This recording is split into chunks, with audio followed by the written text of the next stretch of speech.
she never got to count her baby's fingers, never got to check his eyes, never got to whisper his name. And the only person who knows where he is wants 10 years of her suffering in exchange. Hey, if this story already has you feeling something, you are exactly where you need to be.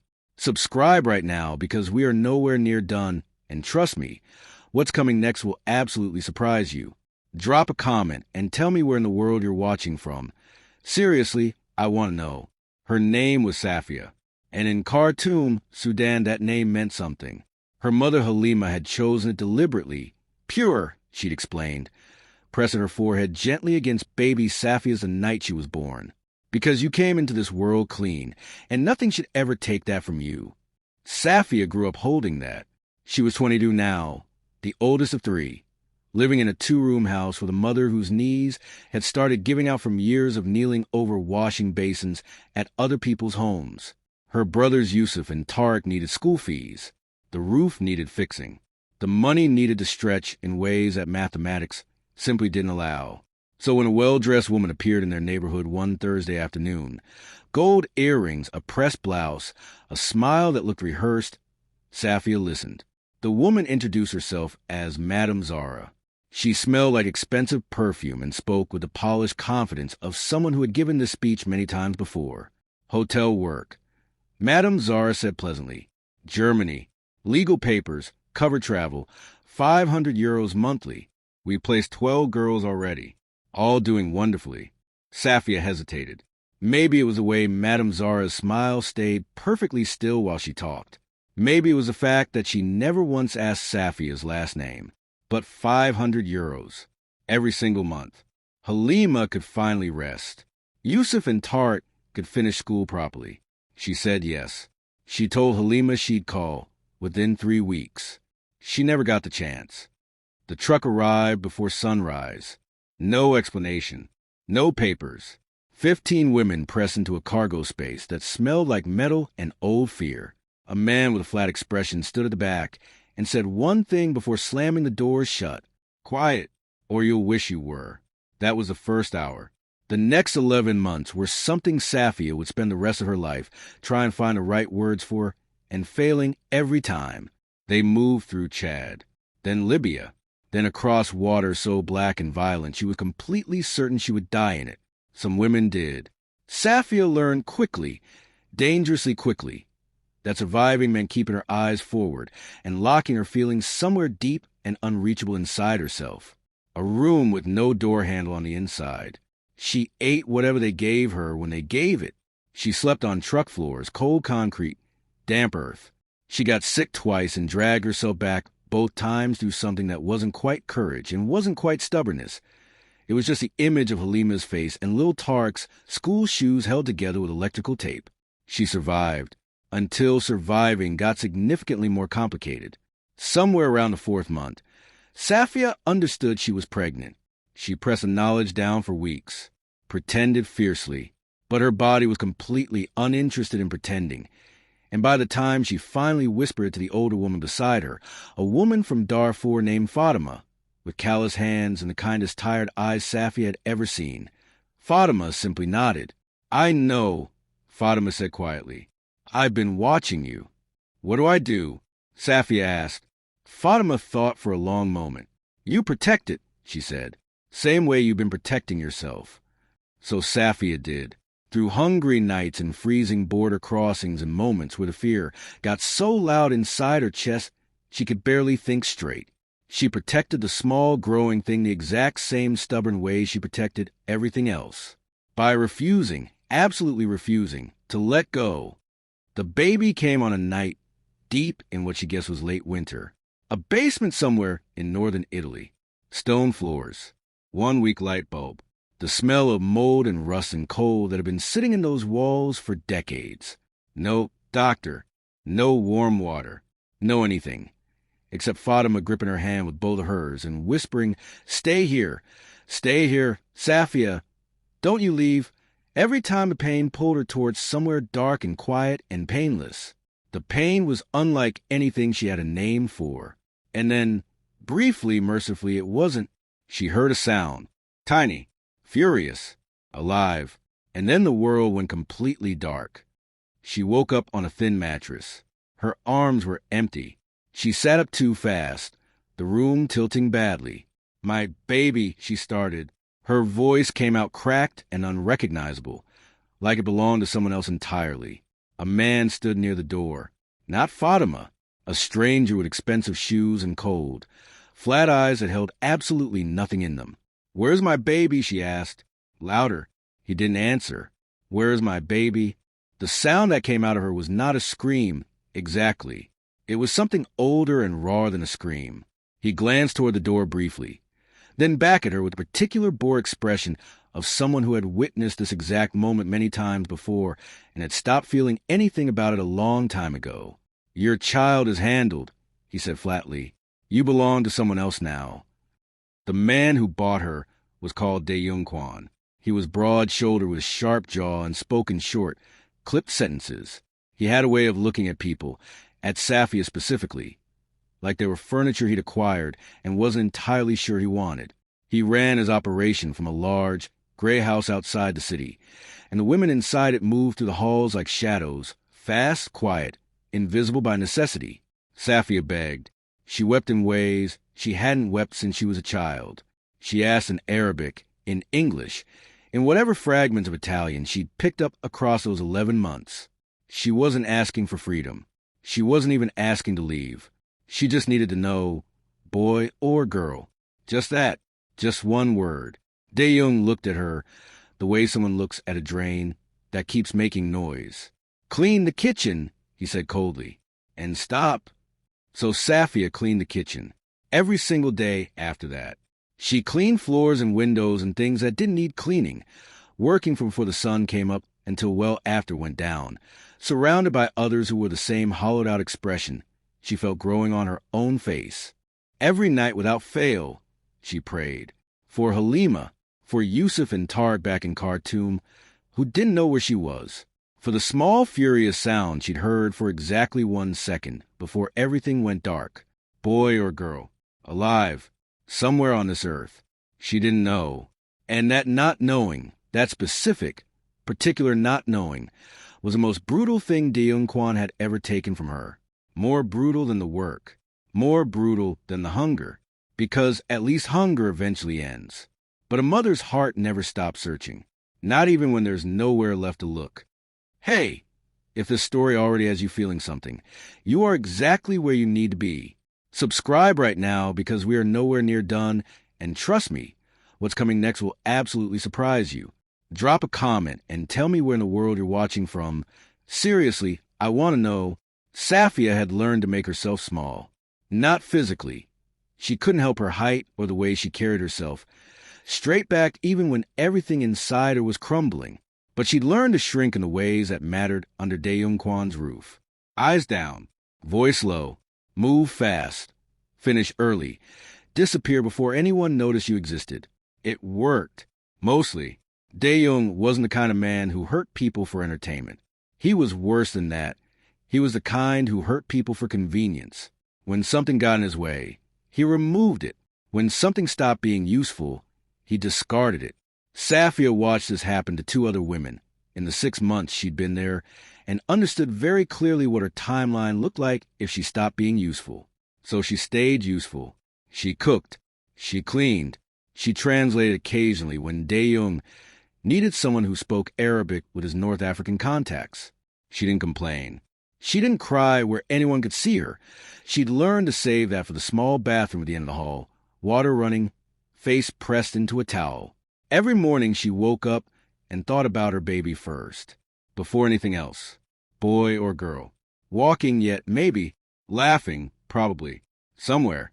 She held that somewhere like a small coal in her chest, painful but warm, still burning, still there. The trouble with Dae-jung Kwon started becoming visible around her 7th month under his roof.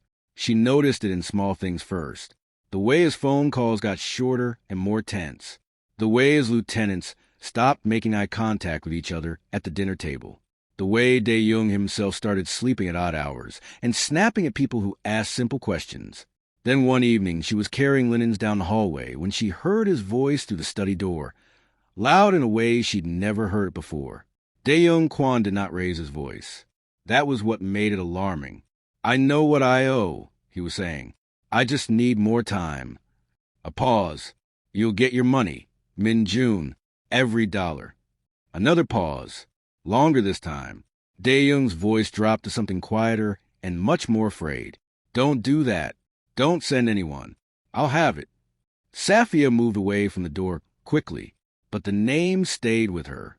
Min-jun. She didn't know why it made the air feel different. She'd learn soon enough. 3 weeks later, 2 men arrived at the gray house. They didn't knock loudly. They didn't threaten anyone at the door. They simply stood in the entrance hall in dark coats and waited with the particular patience of people who knew they didn't need to rush, because everything was already going exactly the way they expected. Dae-jung met them in his study. Safia was told to serve tea. She kept her hands steady and her eyes down and tried to be furniture the way she practiced. But she listened. "Min-jun Kang sends his regards," the taller man said pleasantly, "and his patience has reached its limit." Dae-jung shifted in his chair. "I need 60 more days." "You've had 60 days, the man said, still pleasant. That pleasantness was somehow the most frightening thing in the room. Mr. Kang is not interested in another 60. Then what does he want? Dae-jung asked. The 2 men exchanged a brief look. "Something of value," the taller one said, "as a show of good faith. A down payment. Let's say, while you arrange a rest." Dae-jung was quiet for a long moment. Then his eyes moved across the room. To Safia, she felt it before she saw it, that particular feeling of being looked at like an object being assessed for sale. She'd felt it before. She knew exactly what it meant. Her stomach dropped. Dae-jung said, almost casually, "She's capable, hard-working, speaks 3 languages. I'll buy her back the moment the funds clear, 60 days maximum." The taller man looked at Safia with brief, professional assessment. "Mr. Kang will decide if she's sufficient." Dae-jung nodded like he was agreeing to a perfectly reasonable business arrangement. Safia stood very still in the middle of the room holding a tea tray and understood, with complete and terrible clarity, that she had just been traded again. They gave her 20 minutes to collect her things. She didn't have much. A change of clothes. A small photograph of Halima she'd managed to keep hidden through everything. Creasing soft at the edges from being folded and unfolded so many times. She pressed it into her pocket and followed the 2 men out to a black car idling in the street. She'd heard things about Min-jun Kang. Everyone in Dae-jung's circle had spoken his name in a particular way. Quietly, carefully, the way you speak about whether that can kill you. He was Korean. He was based in the United States. New York, some said. Los Angeles, others argued. He moved, apparently. He had operations across 3 continents and a reputation that had been built over 20 years of being the kind of man nobody wanted to test. He'd lost his wife some years back. That part was always mentioned. Not with sympathy exactly, but with the hushed tone of people explaining why a certain fire burns the way it does. Something had gone out in him when Soo-yeon died. Something that had made whatever was left colder and quieter and considerably more dangerous. Safia sat in the back of the car as it moved through the night and told herself what she'd told herself every bad night for the past 2 years. Stay useful. Stay quiet. Stay alive. Because somewhere on this earth, her child was breathing. And as long as that was true, she didn't have the right to stop. The estate was in upstate New York. She hadn't expected New York. She hadn't expected the long private driveway or the iron gates or the grounds that seemed to go on longer than made sense. She hadn't expected the inside to be so quiet. Not the quiet of emptiness, but the specific quiet of a place where everyone already knew what was expected of them and did it without being told. A woman named Mrs. O met her at the entrance. Small, efficient, with reading glasses pushed up on her head and a clipboard she consulted without looking up. "You'll be in the East Wing," Mrs. O said briskly. "Household duties. Kitchen assistance, linen rotation, general upkeep. You'll receive a schedule tonight. Don't be late for anything, and don't go into the West Corridor without being told to." "And Mr. Kang?" Safia asked carefully. Mrs. O glanced up from her clipboard for the first time. She looked at Safia with an expression that was almost, not quite, but almost kind. "You'll know when he wants something," she said simply. Until then, keep your head down and do your work. Safia nodded. She was good at that. What she was not prepared for, what nobody had told her, and she couldn't have guessed, was that Min-jun Kang would turn out to be the one thing she stopped believing existed anywhere in the world she now lived in. Someone who actually saw her, not as furniture, not as property, not as a transaction waiting to be completed. But more on that later. Because that first night, all she did was sit on the edge of a real bed, an actual bed with clean sheets and 2 pillows, and press Alima's photograph against her chest and cry as quietly as she possibly could. Not from sadness only, but from the strange, terrifying, almost unbearable feeling of something she hadn't felt in over 2 years. A locked door that felt, just maybe, like it had a handle on the inside after all. Okay, listen. If you are still here, I already love you for that. This story is going to places you are not ready for. I promise you that. Subscribe right now so you don't miss a single batch. And please tell me in the comments where you're watching from. Whether you're in Atlanta, London, Lagos, or somewhere between, I want to know. Drop it below. The first week in Min-jun Kang's estate confused Safia more than fear ever had. Nobody shouted at her. Nobody yanked things from her hands. Nobody called her useless or told her to stop making noise when grief slipped out of her without warning. The house itself was enormous, set deep in the Hudson Valley where the mornings came in silver and the nights settled heavy over the trees. It felt less like a criminal empire and more like a museum that had learned how to breathe. Still, Safia did what she always did. She kept her head down. She followed Mrs. O's schedules exactly. She folded linen, polished glass tables, arranged tea trays, and learned which hallways stayed quiet after dark. She also learned very quickly that Min-jun Kang barely slept. Lights in his study turned on at midnight, sometimes at 1. Sometimes they never went off at all. Insomnia? She asked one morning when Mrs. O handed her a fresh set of dish towels. Mrs. O adjusted her glasses. Grief, she said simply. Mr. Kang lost his wife, Soo-yeon, 6 years ago. He kept the house running after that. Kept the business running too. But sleep? She sighed. Sleep never really came back. Safia nodded slowly. So that was the shape of him. Not just coldness. Not just power. Loss. It made sense in a way that unsettled her. The turning point came on a stormy Thursday night. Mrs. O had gone upstairs early with a headache, and Jae-won Park, Min-jun's quiet right-hand man, was on the phone handling something in the front hall. The study light was on. A pot of coffee had just finished brewing in the kitchen.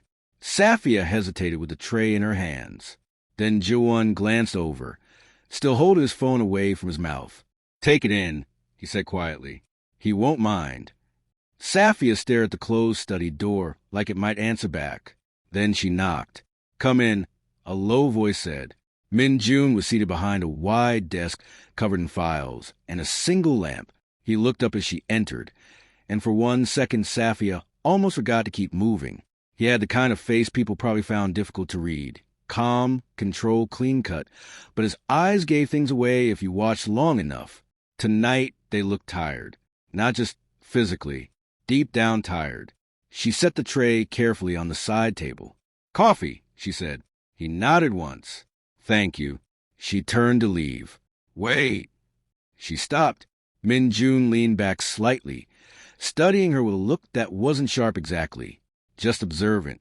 Those scars on your wrist, he said quietly. Were they there before you came here? Safia froze. People had seen them before. Nobody had asked like that. Not curious. Not cruel. Just asking. She looked down. No. He was quiet for a moment. You don't have to tell me if you don't want to. Safia should have left. Probably. Maybe any sensible person would have. But the room was warm. The rain against the windows sounded almost gentle. And something about the way he said it, no pressure, no trap, made her stay. You asked no question, she said softly, almost smiling. That surprised him a little. She saw it. Then very faintly he smiled back. All right, he said. Where are you from?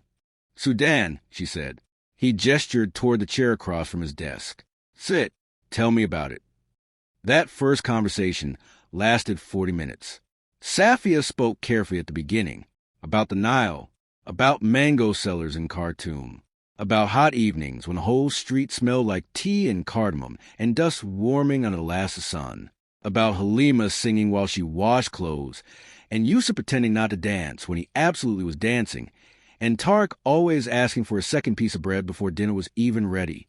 Min-jun listened, really listened, not the fake kind people do while waiting for their turn to talk. He paid attention, asked small questions. What did the river sound like at night? What color were the market fabrics? Did your mother sing loudly or just under her breath? Safia found herself answering everything. Then he asked very carefully, "And how did you get here?" The warmth in the room shifted. She looked down at her hands and told him, not all at once, not dramatically, just piece by piece. Madame Zara, the truck, the crossing, Fatima, the basement, the baby she never got to hold. When she finished, the study was silent except for rain ticking against the windows. Min-jun's hand tightened around his coffee cup. He didn't say he was sorry in the empty way people sometimes do when they don't know what else to offer. He just said, low and steady, "That should never have happened to you." Safia blinked hard and looked away. "But it did." "Yes," he said, "it did." There was something strange about being believed immediately, something almost painful. When she stood to leave, he said, "Bring coffee tomorrow night, too." She hesitated. "You mean for the study?" He looked at her for a second, and this time there was no mistaking the softness in his face. "Yes," he said, "for the study." It became their routine. Midnight coffee. 1 cup for him, 1 cup for her once he noticed she never sat empty-handed. Stories first, then quiet, then more stories. She told him about Sudan in the rainy season, and the old woman in her neighborhood who sold bracelets from a wooden box and always slipped Safia 1 extra if Halima wasn't looking. She told him about learning to braid hair, about making lentils stretch for 5 people, about the color of dawn before the heat came in. In return, Min-jun slowly began telling her things too, about Seoul winters when he was a boy, about moving to New York as a teenager and pretending he liked it right away when actually he'd been lonely and furious, about Soo-yeon, his wife, who used to fill the house with music and leave books open everywhere. He never spoke about her for long, but when he did, his voice changed, softer, warmer, sadder. Safia never pushed. She just listened. Some nights they played quiet games at the corner table in his study. Chess at first, then cards when he realized she was better than him at reading patterns. Once, to her total shock, he lost 3 rounds in a row and muttered, "That was embarrassing," under his breath. Safia laughed. Min-jun stared at her for a second, then shook his head slowly. "You laugh more now," he said. "I know," she admitted. "It suits you."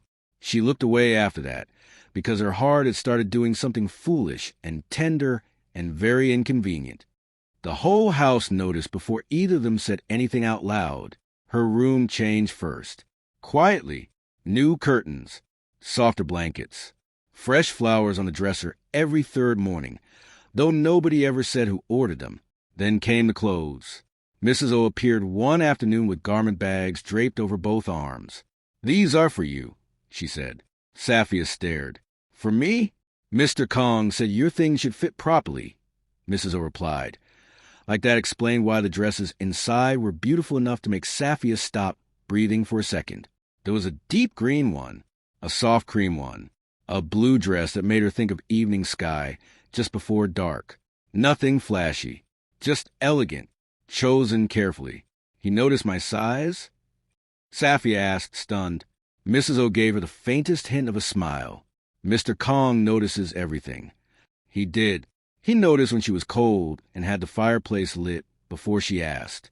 He noticed she liked pomegranate tea better than black coffee and made sure the kitchen stocked it. He noticed one of the newer guards spoke to her carelessly in the hallway, and by dinner that man was gone from the estate entirely. Safia asked Jae-won about it. Jae-won hesitated, then said, "Mr. Kang gave a simple instruction. Anyone who speaks to you without respect no longer works near you." "Why?" Jae-won looked at her like the answer was obvious. "Because to him you matter." One snowy afternoon, Min-jun asked if she wanted to ride into town. She blinked at him across the breakfast table in the sunroom. Into town? Rhinebeck, he said. There's a bookstore you probably like. And a bakery Mrs. O keeps pretending she's too disciplined to visit. Mrs. O, buttering toast nearby, said dryly, I don't pretend any such thing. Safia smiled before she could stop herself. This is allowed? Min-jun leaned back in his chair. Safia, he said, almost gently. In this house, nobody owns your smile. If you want to go to town, we go to town. So they did. They walked through a small bookstore while snow drifted softly outside. He bought her a journal with a dark red cover because she paused over it too long. At the bakery, he let her choose everything and then acted mildly offended when she insisted he try the honey cake first. Well, she asked. He took another bite, considered it seriously, then nodded. All right, he said. You were right. I know. That made him laugh. A real one. Low and surprised, like he was still getting used to the sound himself. And something in Safia's chest, something frozen for so long she stopped expecting it to thaw, opened a little wider. By the time they drove back to the estate, dusk turned the roads blue. The staff no longer treated her like collateral. They treated her like she belonged beside him. Not officially, not yet, but in every way that mattered. Safia was no longer simply a woman under Min-jun Kang's roof. She was a woman under his protection. And everyone in that house had already begun to understand what that meant. Dae-jung Kwon arrived on a Tuesday. No warning, no scheduled appointment. Just a black car pulling through the iron gates at mid-morning. And Jae-won appearing in the kitchen doorway with a look on his face that made Safia set down her tea very carefully. Stay in your room, Jae-won said quietly. Why? She asked. He hesitated. Just please, until we know what he wants. She went upstairs, but she didn't stay there. She stood at the top of the east wing staircase where the railing curved and the voices from the main hall carried upward if the doors were left open. And Dae-jung, perhaps intentionally, had not asked for the doors to be closed. His voice reached her easily. I have everything, Dae-jung was saying. Smooth, almost cheerful. Every dollar. Right here, Min-jun. We're settled. Min-jun's voice was even. Then leave the amount with Jae-won, and we'll confirm the transfer. Oh, I'll transfer it, Dae-jung said. But I'll need something in return. A pause. The woman, Dae-jung said simply. The Sudanese woman. She was collateral. Temporary, you agreed. The debt is cleared.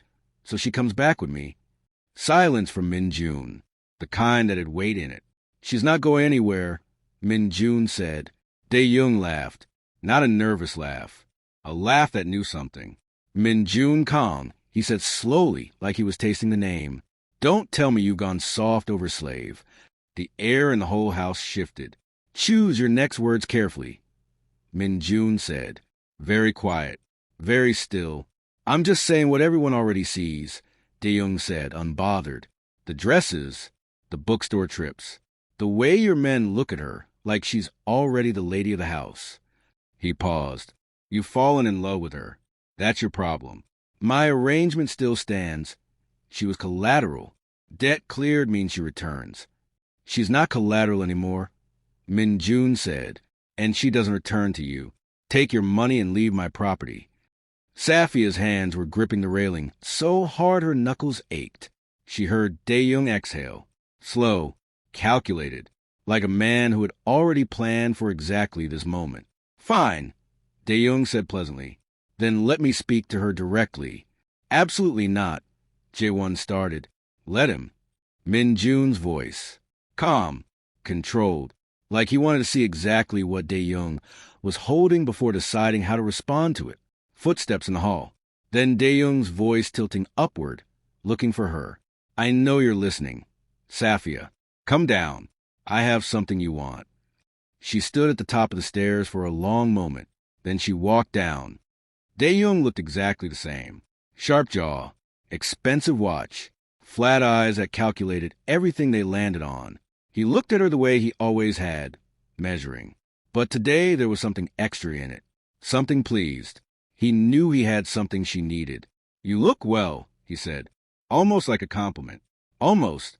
Safia said nothing. I'll be brief, Dae-jung said, clasping his hands in front of him. I know where your baby is. The room went completely still. Safia felt the words land somewhere deep and physical inside her. She heard Min-jun shift behind her. She heard Jae-won go very quiet. I know the name of the family who bought the child. Dae-jung continued, his voice perfectly level, like he was reading from a menu. I know what city they live in. I know if you have a son or a daughter. Safia's mouth was dry. You're lying, she said, but her voice didn't come out as steady as she wanted it to. Dae-jung smiled. Maybe, he said, but can you afford to gamble on that? Min-jun stepped forward. Don't. I'm not talking to you. Dae-jung said, eyes still fixed on Safia. I'm talking to her. He reached into his jacket pocket and placed something on the side table between them, a photograph. Safia looked at it. Her own face looked back at her, a photograph taken in the Italian basement on a night she barely remembered.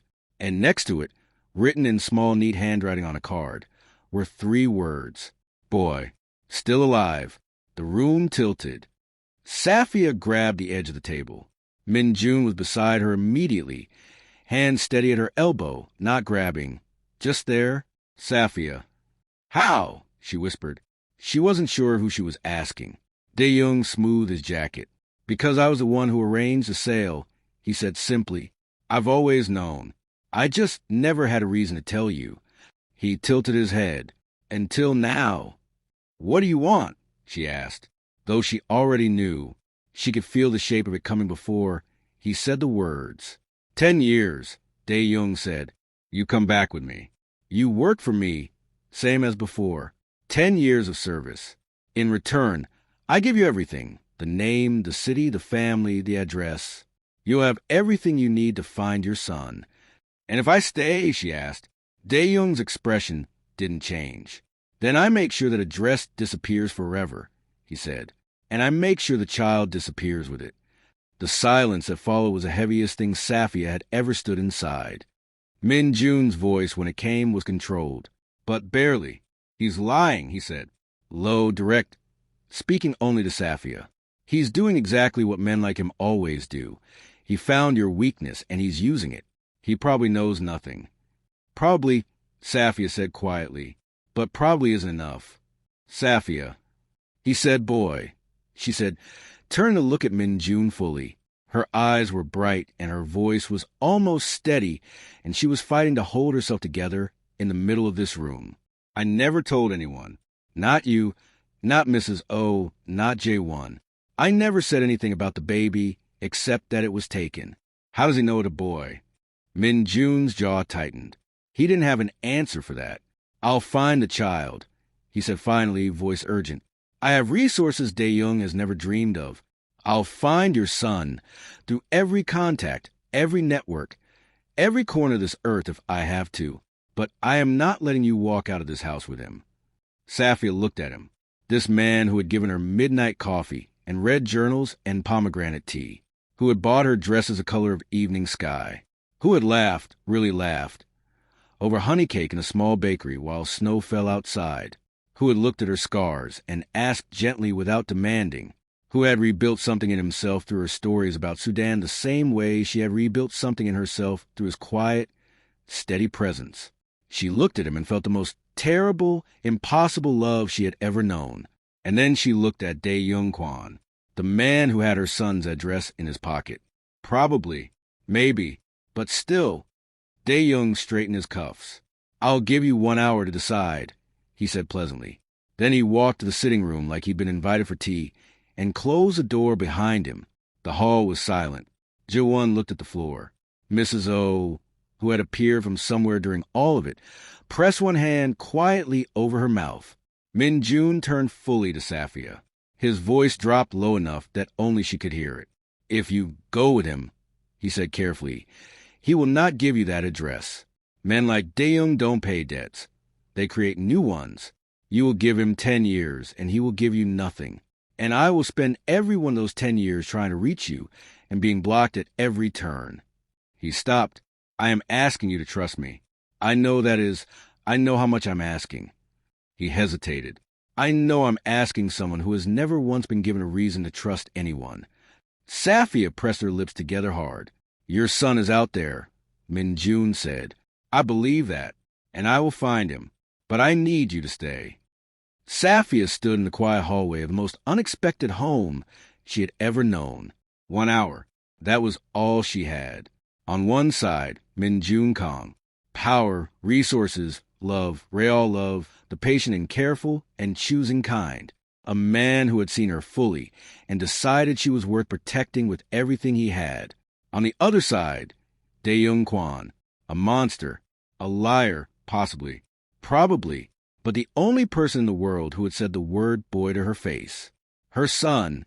Somewhere on this earth, a small boy was growing up not knowing his mother's name, not knowing that she had survived 11 months of horror just to hear him cry once, not knowing that she prayed for him every single night and would walk through fire, salt water, and 10 years of darkness if it meant she got to hold him for even one afternoon.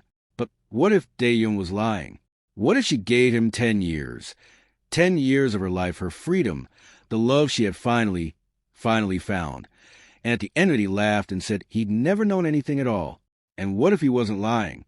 What if she stayed and Min-jun's search came up empty, and Dae-jung made good on his threat, and her son vanished from the earth entirely, and she spent the rest of her life wondering if she had made the wrong choice in this hallway on a Tuesday morning? Safia closed her eyes. She thought about Halima. You came into this world clean, her mother had whispered, and nothing should ever take that from you. She thought about Fatima in that cold Italian basement. Protected, same way you've been protecting yourself. She thought about the sound. 1 second, tiny and furious and alive. Her boy. She opened her eyes.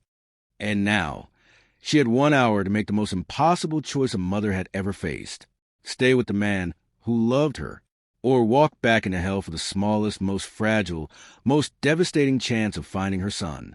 She wasn't even sure Dae-jung was telling the truth.